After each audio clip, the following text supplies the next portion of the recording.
여러분 혹시 제네시스가 뭔지 아십니까? 제네시스. 네? 다 하나씩 가지고 계시잖아요. 그죠? 예. 저도 몇 개 가지고 있습니다. 제네시스 하면 뭐가 떠올라요? 차가 떠오르죠. 그죠?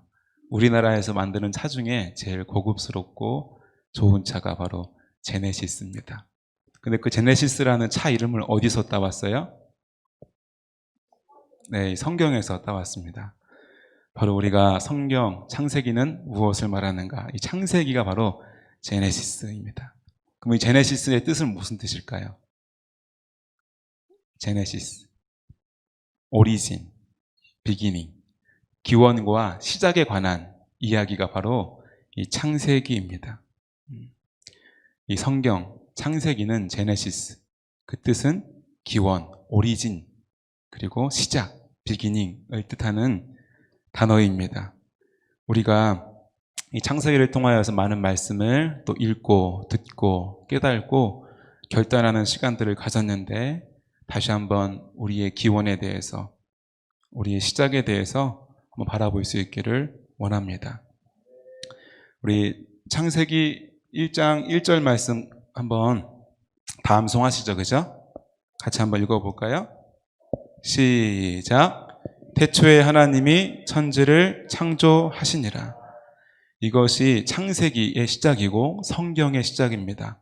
그리고 역사의 시작이고 인류의 시작을 하나님께서 직접 선포하신 줄로 믿습니다. 이 세상을 지으신 신, 그 하나님께서 당신 스스로 내가 천지를 창조하였다라고 선포하고 있고 그 선포가 곧 역사가 되어 우주 만물이 된 줄로 믿습니다. 이 창세기는 기원에 대해서, 시작에 대해서 말한다고 했는데 먼저는 어떤 시작이에요? 이 우주의 시작. 그리고 우리 인류, 인간의 시작에 대해 기록하고 있습니다. 또한 가정, 우리의 가정에 대해서 시작하고 있고 또한 죄의 기원, 죄가 어떻게 우리 인간에게 오게 되었는가. 바꿔 말하면 고통의 문제, 왜 우리 인생은 이렇게 힘들고 어렵고 상처받는가, 고통이 있는가에 대한 기원에 대해서 말하고 있다는 것입니다. 그리고 국가의 기원, 이스라엘, 하나님의 백성, 민족의 기원에 대하여서 말하고 있습니다. 이러한 내용들이 창세기 11장까지 원역사라고 보통 표현하지요. 그렇죠? 우리 인간의 기본적인 것들에 대한 이것이 어떻게 생겨나게 되었는가, 무엇인가, 의미가 무엇인가에 대해서 기록을 하고 있습니다. 12장부터 50장까지 우리가 족장의 역사다 이렇게 보통 이야기하고 이스라엘 역사, 아브라함으로부터 시작해서 아브라함과 이삭과 야곱, 그리고 야곱의 12아들 요세벳까지 이르는 이야기를 창세기 12장부터 50장까지 서술하고 있습니다. 특별히 오늘날 우리가 일반 교육에서 우주의 기원, 생명, 인류의 기원에 관하여서 진화론적 관점에 의하여 가르치고 있습니다. 바꿔 말하면 대한민국 사람 누구나 공교육 가운데에 우주의 기원, 생명의 기원, 인류의 기원을 진화론적인 관점에서 우리는 학습받고 있다는 것입니다. 그죠? 학습받는다는 것은 그대로 받아들이게 되는 것입니다. 이러한 그것은 우리 다음 세대의 문제뿐만 아니라 우리에게도 그러한 교육들이 있기에 우리의 정체성에 관하여서 또한 인생을 살아가면서 우리가 일반 철학적인 관점 또 세상 문화를 통한 어떤 학습, 부모에 의한 학습, 한국 전통에 의한 학습들이 진짜 오리진, 진짜 내가 누구인지, 진짜 인간의 삶이 무엇인지, 진짜 이 세상의 근원이 무엇인지, 어디로부터 왔는지에 대해서 성경을 통한 재교육이 절실한 줄로 믿습니다. 우리는 내가 믿고 있다 생각하지만 우리도 어려서부터 학교에서 또 세상에서 또 가정에서 받았던 그 교육들이 성경에서 말하는 하나님의 가치에서 말하는 기원과는 차이가 있기에 우리가 창세기를 즐겨 읽고 또 목사님을 통하여서 교육과 또 설교를 통하여서 잘 배워서 우리가 누구인지 정체성을 온전히 정비할 수 있는 저와 여러분 되기를 간절히 소원합니다. 특별히 다음 세대, 우리의 자녀에게 글을 띄자마자 성경을 읽히고 하나님의 천지를 지으신 것부터 인간이 어떠한 존재인지, 우리 안에 있는 죄가 어떤 것인지, 예수 그리스도가 누구인지 분명하게 가르칠 수 있는 우리 부모 세대가 되기를 간절히 소원합니다. 우리에게 주신 첫 번째 명령이 그것인 줄 믿습니다. 우리 가정부터 말씀으로, 복음으로 온전히 하나님의 자녀다운 삶을 가르치는 온전한 부모의 역할을 감당하기를 간절히 소원합니다. 성경의 시작, 태초에 하나님이 천지를 창조하시니라. 하늘의 해와 달과 별, 우리가 살아가는 이 지구는 어떻게 존재하게 되었는가? 그 존재의 근원은 어디에 있는가? 명확하게 선포하고 있습니다. 내가 세상을 창조하였다. 내가 세상을 지은 창조주다라고 말씀하는 것입니다. 저와 여러분이 매일 살아가는 이 세상을 만드신 분이 하나님이신 줄로 믿습니다. 여러분이 매일 숨쉬는 공기도, 매일 먹고 마시는 양식과 물도 하나님이 만드신 줄로 믿습니다. 여러분이 생각하고 노력하지 않아도 공기 속의 산소를 폐가 잘 들어 마셔서 그 산소가 또 혈관 속으로 녹아들어서 또 그 산소가 뇌에까지 자연스럽게 전달되는 줄 믿습니다. 혹시 여러분 중에서 이러한 모든 과정을 혹시 생각하고 명령을 내려서 살아가는 사람이 있습니까? 없지요, 그죠? 우리가 오늘 아침도 점심도 저녁도 중간에 간식들도 많이 먹었지만 먹일 때까지만 생각을 하지, 먹은 다음에 식도야 움직여라, 위야 열심히 운동을 해라, 위산을 뿜어라, 적당히 좀 했으면 대장으로 소장으로 흘려보내라, 이렇게 생각하지 않으시지요, 그죠? 이것이 다 하나님이 우리 인간을 지으실 때에 심겨놓으신 설계도이고 그것이 DNA이고 주님의 은혜인 줄로 믿습니다. 그 은혜에 날마다 감사하며 사랑하며 사시는 저와 여러분 되기를 소원합니다. 이와 같이 우리가 성경을 통해 깨닫는, 또한 성령의 감동으로 깨달은 그 말씀을 믿으면 우리는 감사하지 않을 수가 없습니다. 또한 거저 받았기에, 그죠? 너무 많이 받았기에 받은 은혜가 크기에 하나님께 감사하며 사랑하며 살지 않을 수가 없고 우리의 이웃을 사랑하지 않을 수가 없는 것입니다. 할렐루야. 하나님이 우리에게 주신 가장 큰 계명이 무엇입니까? 한 율법학자가 예수님께 물었죠, 그죠? 선생님, 율법 중에 어느 계명이 크니까? 그때 예수님이 뭐라고 하셔요? 같이 한번 읽어볼까요? 예수께서 이르시되 내 마음을 다하고 목숨을 다하고 뜻을 다하여 주 너의 하나님을 사랑하라 하셨으니 이것이 크고 첫째 되는 계명이요 둘째도 이와 같으니 내 이웃을 내 자신같이 사랑하라 하셨으니 이 두 계명이 온 율법과 선지자의 강령이니라. 우리가 이 말씀을 지킬까 말까 고민할 말씀이 아닙니다. 명령이니까 그냥 억지로 그런 말씀이 아니라는 거예요. 나의 모든 삶이 하나님의 은혜라는 것을 깨닫는 순간 그 은혜에 감사함으로 하나님을 사랑하게 되고 하나님께 감사하고 사랑해서 드리고 싶은데 하나님이 부족한 게 있어요? 없어요? 없어요. 다만 하나님이 부탁하시기를 하나님을 사랑하고 이웃을 사랑하라. 그 말씀대로 내가 하나님께 감사할 수 있는 방법, 내가 하나님을 더 사랑할 수 있는 비법은 내 이웃을 내 몸처럼 하나님이 날 사랑하였듯 사랑하는 것이구나 깨닫고 그렇게 살아가는 것이 응당한 우리의 삶의 자세인 줄로 믿습니다. 이 시간 말씀을 듣는 저와 여러분은 그 마음속 깊이 감사와 사랑이 우러나오고 삶 가운데 실천되어지는 그 은혜와 기쁨과 감사가 있기를 소원합니다. 여러분의 마음을 다하고 목숨을 다하고 뜻을 다하여 하나님을 사랑하시기를 바랍니다. 여러분의 가족, 이웃을 귀한 여러분 자신과 같이 사랑하시기를 바랍니다. 그죠? 이렇게 설교하면 아멘 하고 이렇게 하시면 좋은데 꼭 한 10,000명에 1명, 2명 정도는 어떻게 해요? 안 그러시는 분들이 있어요. 목사님, 저는요, 제가 참 무가치해 보여요. 저는 하나도 안 귀해요. 내가 안 귀해서 남도 안 귀해요. 이런 사람이 한 10,000명에 1-2명씩 있어요. 듣는 분 중에 그런 분이 없겠지만 혹시나 하는 마음에 말씀을 좀 더 풀어보자면, 자, 여러분, 명품이란 말 알아요? 명품? 명품. 명품.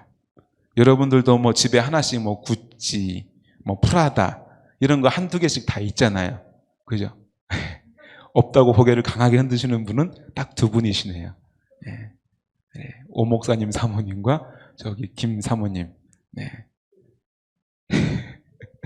근데요, 보니까 구찌 프라다는 명품이 아니래요. 명품에도 계급이 있답니다. 깜짝 놀랐어요. 이게 잘 안 보이죠? 네. 근데 안 보여도 상관없어요. 여기 보니까 구매 가능한 코어, 접근 가능한 코어, 프리미엄 코어 되는데, 프리미엄 코어가 180만 원 정도 한대요. 그게 구찌나 뭐 프라다고요. 뭐 그다음에 슈퍼 프리미엄, 울트라 하이 엔드 이런 거는요, 봐도 뭐가 뭔지 모르겠어요. 읽을 수가 없어요. 처음 보는 상표들이고 처음 보는 말들입니다. 진짜 명품은 한 6천만 원 정도 된대요. 없지요, 아무도? 네. 근데 제가 그런 말 해드릴게요. 혹시 여러분 그런 말 아십니까? 패완얼. 무슨 말인지 아세요? 패완얼. 잘 모르시는구나. 보니까 인터넷 보고 계신 분 한 3분 정도 대답하셨는데 여기 계신 분 잘 모르시네요. 패완월이 뭐냐면요, 패션의 완성은 얼굴이다라는 말이지요. 예. 여러분들 어떻게 패션이 완성되셨습니까? 네, 자신감이 넘치는군요. 네. 개그맨 중에 제가 좋아하는 개그맨이 있어요. 저랑 조금 비슷한데 살집은 저도 좋은데 그 개그맨이 좀 유명해요. 재밌는 걸로 유명한 게 아니라 명품이 많아요. 뭐 시계, 신발, 가방, 명품들을 많이 갖고 다닌대요. 그런데요, 문제는 티가 잘 안 나요. 본인이 말을 해야 알아요. 그런데 여러분이 잘 아는 잘생긴 배우들 있잖아요. 그죠? 뭐 누가 있을까요? 누가 있어요? 뭐 조인성, 뭐 원빈, 박보검, 이렇게 잘생긴 배우들은 그냥 청바지에 티만 입어도, 그죠? 나랑 똑같은 청바지에 티를 입었는데도 명품이야, 명품. 그래서 패완얼, 패션의 완성은 얼굴이다, 이런 말을 하는 것이죠. 혹시 여러분 이 영화 보셨나요? 말아톤 보셨어요? 네. 참 좋은 영화죠, 그죠? 네. 이게 보니까 KBS 인간극장에 먼저 소개된 이야기더라고요. 지적장애인인 배형진이라는 그 학생과 그의 어머니의 이야기를 보고서 감독이 감명을 받아서 영화화한 것입니다. 이 마라톤의 주인공, 이 사람이에요. 이 사람. 배형진, 그리고 그의 어머니. 영화에서는 이 마라톤의 역할, 이 초원이라고 해서 조승우 씨가 연기를 했지요. 여러 영화의 장면들이 떠오를 텐데 혹시 가장 기억에 남는, 떠오르는 대사가 있나요? 뭐가 100만 불짜리예요? 얼굴이요? 다리가. 초원이 다리는 100만 불짜리.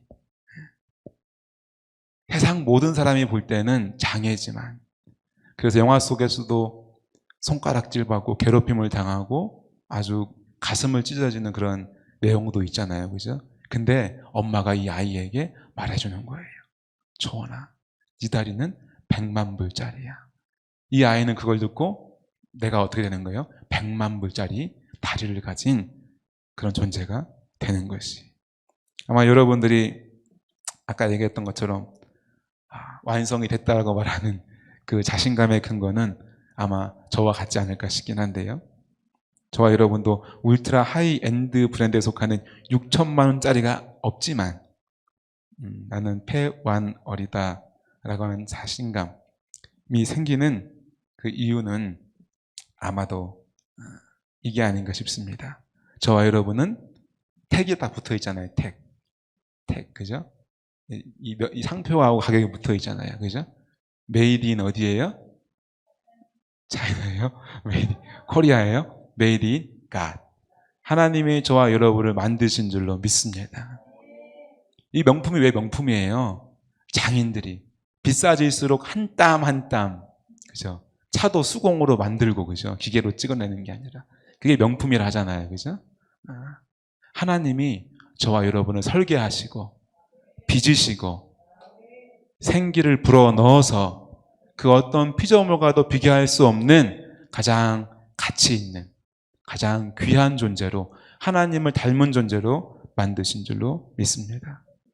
저와 여러분이 얼굴도 혹시 덜 완성됐을지 모르겠지만 저와 여러분도 다 하나님이 만드셨기에 명품 중에 명품인 줄 믿습니다. 수억 원을 줘도 수천억을 줘도 바꿀 수 없는 귀한 생명이요 인생인 줄로 믿습니다. 자신감을 가지고 명품답게 살아가기를 소원합니다. 근데 잘 알잖아요. 이 명품이 어떻게 됐어요? 때 묻고 찢어지고 그냥 오염됐잖아요. 그죠? 죄 때문에 창세기에서. 그런데 이 명품 수선의 달인, 가끔씩 그런 달인을 찾아라 나오는데 있어. 오직 딱 한 분, 세상에 딱 한 분, 오직 한 분. 누구십니까? 예수님. 그래서 우리는 이 예수님 짜리가 되는 거예요. 메이드 인 갓인데 우리는 죄 때문에 많이 훼손됐어. 그냥 누가 봐도 그냥 걸레짝 같아. 그런데 수선의 달인 중에 달인 중에 달인, 오직 한 분, 예수 그리스도가 십자가에 피 흘려 죽으심으로 저와 여러분을 명품 중에 명품, 예수님 짜리로 만들어 주신 줄로 믿습니다. 악기들이 그렇더라고요. 누가 만들어져도 중요한데 그 역사, 이게 어떠한 역사가 있느냐, 어떠한 스토리가 있느냐에 따라서 그림값이 뛰고, 그죠? 가방값이 뛰고, 그죠? 저와 여러분이 많이 오염됐었지만 예수 그리스도의 십자가의 은혜로 예수님 짜리로 변화된 줄로 믿습니다. 그 값어치에 맞는 삶을 살아가기를 소원합니다. 앞서 말한 것처럼 창세기는 제네시스, 기원, 그 시작에 대해서 말하고 있는데 우주가 하나님으로부터 만들어졌다. 태초에 하나님이 천지를 창조하시니라. 그리고 지금 말한 인간. 우리 27절과 28절을 같이 읽겠습니다. 시작. 하나님의 자기 형상 곧 하나님의 형상대로 사람을 창조하시되 남자와 여자를 창조하시고 하나님이 그들에게 복을 주시며 하나님이 그들에게 이르시되 생육하고 번성하여 땅에 충만하라. 땅을 정복하라. 바다의 물고기와 하늘의 새와 땅에 움직이는 모든 생물을 다스리라 하시니라. 하나님이 6일 동안 천지를 만들었지만 인간은 특별히 만들었다는 거예요. 어떻게요? 하나님의 형상대로. 그냥 직립보행하는 좀 더 똑똑한 인간이 아니라 하나님의 형상을 닮은 존재인 줄 믿습니다. 하나님의 형상을 닮은 것 가운데에는 어떠한 지혜라든지 능력이라든지 있겠지만 영적인 존재라는 거예요. 코에 생기를 불어넣음으로 우리에게는 하나님의 영이 함께할 때에 진정한 인간의 가치가 있는 줄로 믿습니다. 복을 주셨대요. 그죠? 저와 여러분에게 이 태초의 인간에게 주신 이 복과 명령이 동일하게 적용되는 줄 믿습니다. 저와 여러분은 번성하고 땅에 충만하고 땅을 정복하고 다스리는 권세를 주셨으니 권세를 하나님의 뜻에 합당하게 사랑으로 실천하는 인생 되기를 간절히 소원합니다. 하나님의 형상대로 지음받은 우리, 바꿔 말하면 저와 여러분은 어떻게 살아가느냐라는 그 질문 앞에 하나님께 다시 되물어야 되는 줄 믿습니다. 나를 지으신 이가 하나님, 나를 보내신 이도 하나님. 하나님 나를 지으시고 보내셨기에 내가 어떻게 살아야 되지? 무엇을 해야 되지라는 질문은 하나님께 드리면 하나님이 가장 잘 아시는 줄로 믿습니다. 우리의 육체와 지혜와 영혼을 하나님이 지었기에 우리의 인생의 모든 문제, 질병의 문제와 진로의 문제와 자녀의 문제와 부부간의 문제와 인생의 그 모든 문제를 하나님께 여쭙고 하나님께 응답받고 그 뜻대로 살아갈 때에 우리의 인생이 복될 줄로 믿습니다. 근데 이런 인생을 혼자 살아가나요? 가정의 시작, 가정의 기원, 오리진이 성경에 있는 줄 믿습니다. 요즘 사람들이 여러 모양의 가정으로 살아가려고 하죠. 그죠? 또 여러 모양의 가정의 모습들이 있지요. 하지만 가정은 하나님이 창조한 창조물인 줄로 믿습니다. 우리의 가정은 하나님이 지으신 대로 살아갈 때에 진정한 평안과 행복이 넘칠 줄로 믿습니다. 한번 말씀을 읽어보겠습니다. 2장 18절입니다. 시작. 여호와 하나님이 이르시되 사람이 혼자 사는 것이 좋지 아니하니 내가 그를 위하여 돕는 배필을 지으리라 하시니라. 아멘. 혼자 사는 게 좋아요, 안 좋아요? 안 좋아요. 가장 먼저 뭐가 떠올라요? 외로워요. 그죠? 그리고 내 혼자 힘으로 할 수 없는 일이 많아요, 적어요? 많아요. 그죠? 많아요. 그래서 하나님이 공동체로 만드셨어요. 특별히 가장 기본되는 공동체는 무엇이냐? 가정이라는 거예요. 가정. 근데 뭐라 그래요? 그를 위해 무슨 배필이요? 돕는 배필. 부부는요, 서로 도와주는 존재예요. 바꿔 말하면 뭐가 필요해요? 도움이 필요한 존재. 누구만? 남편만? 남자만? 여자만? 아니에요. 남자도 여자도 도움이 필요하고 남자도 여자도 도움을 줄 수 있는, 줘야 하는 존재라는 거예요. 일방적으로 도움만 줘도 안 되고요. 일방적으로 도움만 받아서도 안 된다는 거예요. 보면은 배우자의 단점이 보여요, 안 보여요?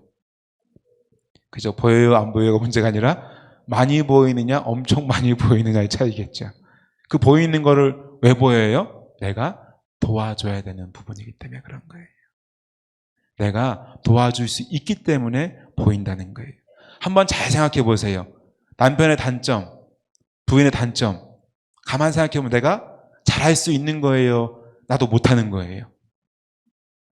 대답 안 하는 거는 도와주기 싫다는 거예요? 잘 생각해 보면 내가 잘하는 거예요. 내가 신경 쓰이는 거, 내가 할 수 있는 거, 내가 하던 거가 잘 보인다는 거예요. 해라 100번 해보니까 1000번 해보니까 해요, 안 해요?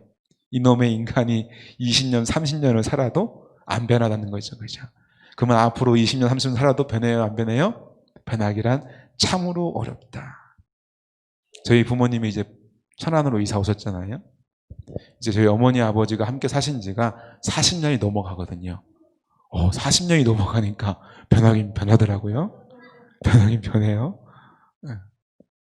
저와 여러분이 상대방의 허물을 덮어주고 지붕이 되어 덮어주고 기둥이 되어 세워주는 가정, 그 집의 모습을 완성하기를 원합니다. 그것이 하나님이 부부로 가정을 만들어주신 이유와 목적이라는 것입니다. 23절과 24절 말씀도 읽어보겠습니다. 시작. 아담이 이르되 이는 내 뼈 중에 뼈요 살 중에 살이라. 이것을 남자에게서 취하였은즉 여자라 부리라 하시니라. 이러므로 남자가 부모를 떠나 그의 아내와 합하여 둘이 한 몸을 이룰지로다. 아멘.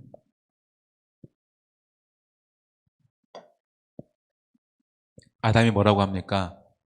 뼈 중에 뼈요, 살 중에 살이라. 자신의 배우자 하와를 보고 뼈 중에 뼈요, 살 중에 살이라 그래요. 누군가는 이거를 아담이 박사 논문을 썼다라고 표현하더라고요. 엄청난 깨달음이라는 거예요. 이걸 요즘 우리나라 말로 하면 뭔 줄 알아요? 전에도 말씀드렸는데 내 안에 너 있다라는 거예요. 내 안에 너 있다. 그잖아요. 내 갈비뼈를 빼서 줬잖아요. 그죠? 내 몸같이 사랑하라. 내 몸같이 사랑하라. 한 몸이라는 거예요. 그죠? 한 몸. 부모를 떠나 아내와 합하여 둘이 한 몸을 이룰지로다. 가면 갈수록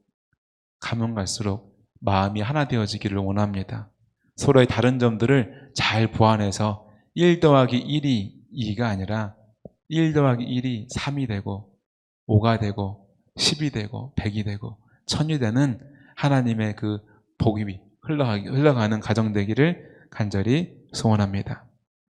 그리고 25절 말씀 읽어보겠습니다. 시작. 아담이 그의 아내 두 사람이 벌거벗었으나 부끄러워하지 아니하니라. 아멘. 그럼 시가 떠오르네요. 하늘을 우러러 한 점 부끄러움 없기를. 그죠? 그죠? 믿는 사람은 하늘을 우러러 하나님 뵙기에 부끄러움 없는 삶을 살기를 원합니다. 또한 뭐예요? 부부가. 믿는 사람은요, 부부끼리 서로 부끄러움이 없어야 돼요. 부끄러움이 없어야 돼요. 그죠? 속일 수 없는 게 딱 둘이잖아요. 누굴 못 속여요? 첫째는 하나님을 못 속여요. 두 번째 누구 못 속여요? 아내. 남편과 아내는 못 속여요. 남편은 잘 속일 수 있을지 모르겠는데 아내는 못 속여요. 희한해요. 못 속여요. 그렇습니다. 그래서 부끄러움 없는 삶을 살기를 원합니다. 그런데 왜 이렇게 하나님이 아름답게 하나님의 형상을 따라서 완벽하게 지으셨는데 왜 우리의 인간, 나 개인은 그러한 삶을 살지 못하고 우리의 공동체, 우리의 가정은 그러한 모습으로 살지 못하는 망가진 모습으로 살고 있는 것입니까? 바로 죄의 문제인 줄 믿습니다. 그래서 성경 창세기는 죄의 기원, 죄의 시작을 말하고 있습니다. 우리 창세기 2장 15절로 17절까지 읽어보겠습니다. 시작. 여호와 하나님이 그 사람을 이끌어 에덴 동산에 두어 그것을 경작하며 지키게 하시고 여호와 하나님이 그 사람에게 명하여 이르시되 동산 각종 나무의 열매는 내가 임의로 먹되 선악을 알게 하는 나무의 열매는 먹지 말라. 내가 먹는 날에는 반드시 죽으리라 하시니라. 아멘. 이 하나님은 인간을 특별한 하나님의 형상대로 지음받은 피조물로 지을 뿐 아니라 대리통치자, 네가 다스려라. 모든 짐승들에게도 이름을 지어주고 네가 다스려라, 경작하라 라고 명령도 하시고 또한 다 누려라, 축복도 주시고 또한 뭐예요? 약속, 할 수 없는 하나님과 인간과의 분명한 한계, 경계를 그어주십니다. 다 먹을 수 있어요. 다 할 수 있어요. 네가 나와 같이 세상을 다스릴 수 있어요. 그런데 뭐 하면 안 돼요? 선악을 알게 하는 나무의 열매는 먹지 말라. 쉬워요? 어려워요? 아주 쉬워요. 다른 먹을 수 있는 수없이 많은 것 마음껏 먹으면 되고 동산 중앙에 딱 티나게 있는 저거 하나만 먹으면 먹지 않으면 되는 거예요. 그런데 이걸 먹어요? 안 먹어요? 먹어요. 네. 왜 먹을까요? 우리가 말씀을 또 읽어보겠습니다. 3장 5절 6절 시작. 너희가 그것을 먹는 날에는 너희 눈이 밝아져 하나님과 같이 되어 선악을 알 줄 하나님이 아심이니라. 여자가 그 나무를 본즉 먹음직도 하고 보암직도 하고 지혜롭게 할 만큼 탐스럽기도 한 나무인지라. 여자가 그 열매를 따먹고 자기와 함께 있는 남편에게도 주매 그도 먹는지라. 단순히 어떻게 먹는 문제지만, 과일을 먹는 문제지만, 하지만 이것은 단순히 먹는 문제만은 아니라는 거예요. 뭐라고 말합니까? 선악을 알 줄, 아니 하나님과 같이 돼요. 하와는요, 선악과를 먹으면 나도 하나님처럼 될 거야. 나 더 이상 그냥 피조물로 안 살래. 나도 하나님처럼 될 거야. 라는 인간의 교만과 그 욕심이 깊이 뿌리내려져 있다는 거예요. 그 마음속에 무슨 생각이 듭니까? 먹음직하고 모함직하고 지혜롭게 할 만큼, 그죠? 인간의 이 욕망에 대해서 말하고 있습니다. 탐심, 그것이 죄의 뿌리인 줄 믿습니다. 저와 여러분이 남의 것을 탐하지 않기 원합니다. 다른 사람들의 시선을 의식하지 않기 원합니다. 여러분의 교만을 내려놓기를 원합니다. 근데 이 죄는 어때요? 나만 죄를 져요? 하와가 혼자 먹었어요? 아담에게도 주는 거예요. 남편에게도 주매 그도 먹은지라. 죄는 하나님의 약속을 어기는 것이고, 또한 하나님과 높아지는 탐심이 근원이며, 또한 죄는 전염성이 있다는 거예요. 이 죄가 아담에게도, 그리고 한 대를 넘어가면 어떻게 돼요? 살인죄. 형이 동생을 돌로 쳐 죽이는 살인에게 이르게 하는 죄가 된다는 것입니다. 저와 여러분에게 마음속에 있는 죄의 뿌리들, 자그마한 탐심과 미움과 시기와 분노를 자그마할 때부터 다 하나님께 고백함으로, 회개함으로 다 씻어내기를 원합니다. 그래서 죄가 커지는 것을 막고, 죄가 자녀에게, 타인에게 전염되어진 것을 끊을 수 있는 지혜가 있기를 소원합니다. 또 이 죄의 결과는 뭐예요? 하나님과의 관계가 단절되었습니다. 에덴 동산에서 쫓겨나게 돼요. 하나님의 낯을 피하게 되는 것입니다. 그리고 사랑과의 관계, 하나님과 인간 관계의 끊어짐, 깨어짐과 동시에 인간 관계의 깨어짐이에요. 서로가 서로를 향해 손가락질하는, 저 여자가, 저 남자가 나에게 이렇게 하였습니다라고 관계의 깨어짐, 부끄러움을 느끼는 깨어짐이 발생하게 되고, 세 번째로 뭡니까? 인간과 자연, 하나님이 지어주신, 선물로 주신 자연과의 깨어짐. 어때요? 엉겅퀴를 내게 되고, 그죠? 또 언급하지 않겠지만 노아의 방주 이후에 지구의 대격변으로 인하여서 기후가 변화되어지고 여러 가지 인간의 삶 가운데에 고통의 문제들이 크게 다가오게 되어오는 것입니다. 죄의 결과는 깨어짐이에요. 관계의 깨어짐, 하나님과의 관계, 인간 관계, 세상과의, 이 자연과의 관계가 깨어지는 것입니다. 이 관계, 깨어진 관계를 회복하는 저와 여러분 되기를 간절히 소원합니다. 우리 히브리서 9장 27절 말씀 읽어보겠습니다. 시작. 한번 죽는 것은 사람에게 정해진 것이요 그 후로는 심판이 있으리니. 이 죄, 육신의 죽음뿐만 아니라 영혼의 죽음, 그리고 영원한 죽음에 이르는 결과를 낳게 됩니다.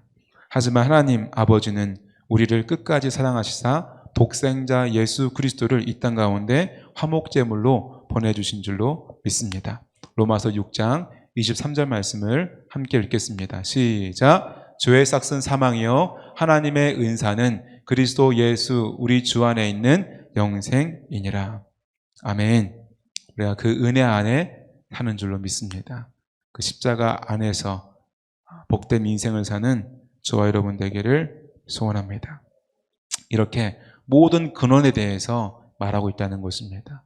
우리 삶의 모든 문제를 말씀 앞에, 하나님 앞에 아뢰이고 귀를 기울이고 깨달아서 온전한 삶을 살아가는 저와 여러분 되기를 소원합니다.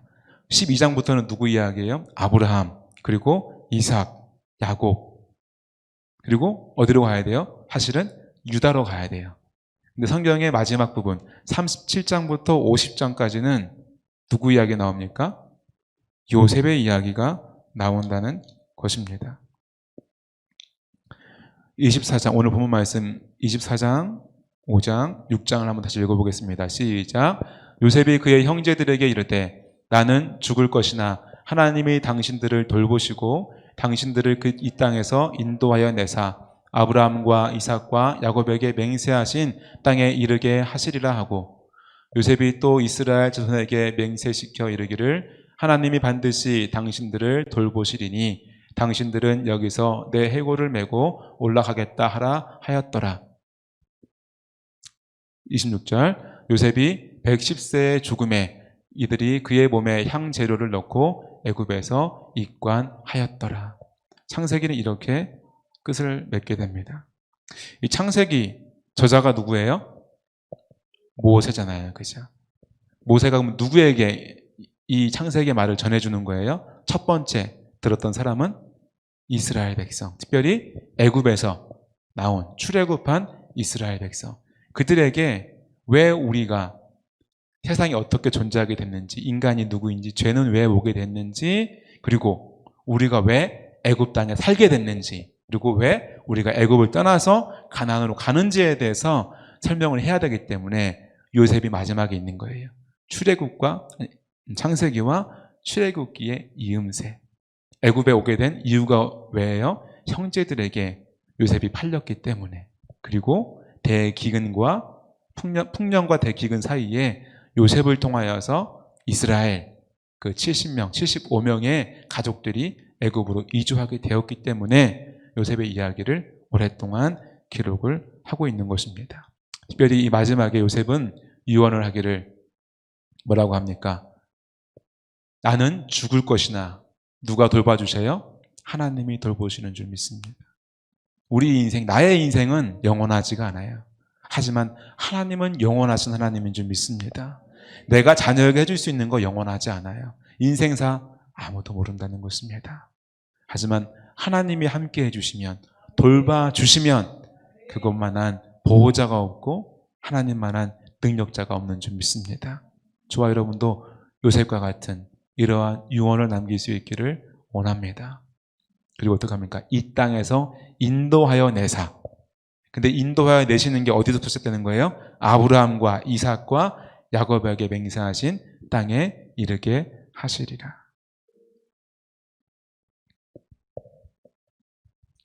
그리고 또 당부하지요. 이스라엘 자손에게 맹세시켜 이르기를 하나님이 반드시, 그죠? 나는 죽지만 하나님은 반드시 당신들을 돌보시고 또한 당신들을 여기서 보내실 텐데 그때에 나의 해골을 메고 올라가라라고 유언을 남깁니다. 이 유언대로, 약속대로 이루어진 줄을 믿습니다. 할렐루야. 아멘. 우리 창세기 15장 13절 14절을 읽어보겠습니다. 시작. 여호와께서 아브라함에게 이르시되 너는 반드시 알라 내 자손이 이방에서 객이 되어 그들을 섬기겠고 그들을 400년 동안 내 자손을 괴롭히리니 그들이 섬기는 나라를 내가 징벌할지며 그 후에 내 자손이 큰 재물을 이끌고 나오리라. 아멘. 할렐루야. 하나님이 아브라함을 부르시고 또 아브라함과 이삭과 야곱, 요셉 그리고 400년이 지난 다음에 출애굽하게 되지만 이 예언과 약속을 이미 하나님이 아브라함에게 하시고 이 약속과 이 언약은 이삭에게, 야곱에게, 요셉에게 전수되어지고 그리고 지금 모세에 의하여 기록되어지며 저와 여러분에게 이것이 간증과 고백이 되는 줄로 믿습니다. 하나님이 이 12장부터 50장까지 족장의 역사 가운데 대표적으로 이 아브라함에게 하신 약속이 있죠. 그죠?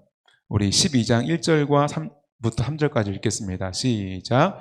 여호와께서 아브라함에게 이르시되 너는 너희 고향과 친척과 아버지의 집을 떠나 내가 내게 보여줄 땅으로 가라. 내가 너로 큰 민족을 이루고 내게 복을 주어 내 이름을 창대하게 하리니 너는 복이 될지라. 너를 축복하는 자에게 내가 복을 내리고 너를 저주하는 자에게는 내가 저주하리니 땅의 모든 족속이 너로 말미암아 복을 얻을 것이라 하신지라. 아멘. 하나님이 아브라함을 부르시고 이와 같이 축복하신 줄로 믿습니다. 이 축복이 이스라엘 백성 가운데에 끊임없이 흐르고 성취된 줄로 믿습니다. 또한 이스라엘 백성은 아니지만, 민족은 아니지만 하나님의 자녀된 예수 그리스도의 십자가의 보혈의 은혜로 양자된 저와 여러분에게도 동일한 축복의 말씀인 줄로 믿습니다. 저와 여러분이 고향과 친척 아비집을 떠난 아브라함과 같이 죄에서 떠나 십자가로 구원받을 때에 저와 여러분에게 천국의 약속이 있는 줄 믿습니다. 하나님의 자녀가 된 저와 여러분에게 큰 민족이 되는 복 자체가 되는 복이 저와 여러분에게 있는 줄 믿습니다. 저와 여러분을 통하여서 이 복이 천대까지 그리고 많은 영적인 자녀들에게 전수되어지고 전수되기를 간절히 소원합니다. 할렐루야. 이 창세기의 말씀 그리고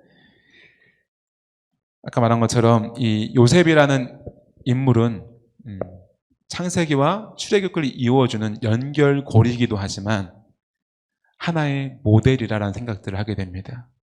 아브라함도 또 이삭도 야곱도 훌륭한 믿음의 모델들이지만 사실 보면 어때요? 흠도 많고 실수도 참 많아요. 그렇죠? 하지만 하나님은 그들을 훈련시키시고 성장시키시죠. 근데 요셉을 보면 볼수록 이렇게 살아야 되겠구나. 오늘날 내가 이렇게 살아야 되겠구나라는 깨달음을 많이 얻게 된다는 것입니다. 우리가 요셉에 대해서 오랫동안 말씀을 나눠왔는데 요셉을 한마디로 정의하면 어떤 사람이에요? 4글자로? 제가 뭘 만지고 있죠? 코를 만지고 있잖아요. 그죠? 코람돼요. 그죠? 무슨 뜻이에요? 하나님 앞에서. 하나님 앞에서 살아온 사람. 한번 띄워져 있는 말씀 같이 한번 39장 3절 말씀 읽어보겠습니다. 시작. 그의 주인이 여호와께서 그와 함께 하심을 보며 또 여호와께서 그의 범사에 형통하게 하심을 보았더라. 아멘. 그죠? 종으로 팔려가서 가장 미천한 자로 있을 때에도 그 주인이 보일 때에 이는 하나님이 함께 하시는구나. 그러니까 형통케 되는구나를 깨닫게 되었다는 것입니다. 저와 여러분이 또 우리의 다음 세대 자녀들이 호람되어 하나님 앞에서 정직 행하는 자 되기를 원합니다. 하나님이 함께하는 복된 인생이 되기를 소원합니다. 또한 저와 여러분 자녀들이 하나님과 함께하는 인생 되기를 원합니다. 아멘. 그러할 때에 형통케 되는 복이 있을 줄로 믿습니다. 우리가 자녀가 형통케 되기를 바라고 원하지만 그 비법을 잘 전수 못 해주는 것 같아요. 비법은 코람돼요. 하나님이 자녀와 함께하고 자녀가 하나님과 함께할 때에 반드시 그 인생은 하나님이 형통케 할 줄 믿습니다. 요셉은 고난의 인생이에요. 종으로 팔려가요. 가장 비천한 자가 되었어요. 그러나 하나님과 함께할 때에 고난도 기회가 되고 하나님이 일하시는 통로가 되는 줄 믿습니다. 고난이 없는 인생을 바라는 것이 아니라 고난도 하나님과 능히 함께함으로 이겨내는 그런 자녀가 되기를 축복하고 기도하여 주고 가르쳐주는 우리 믿음의 부모가 되기를 간절히 소원합니다.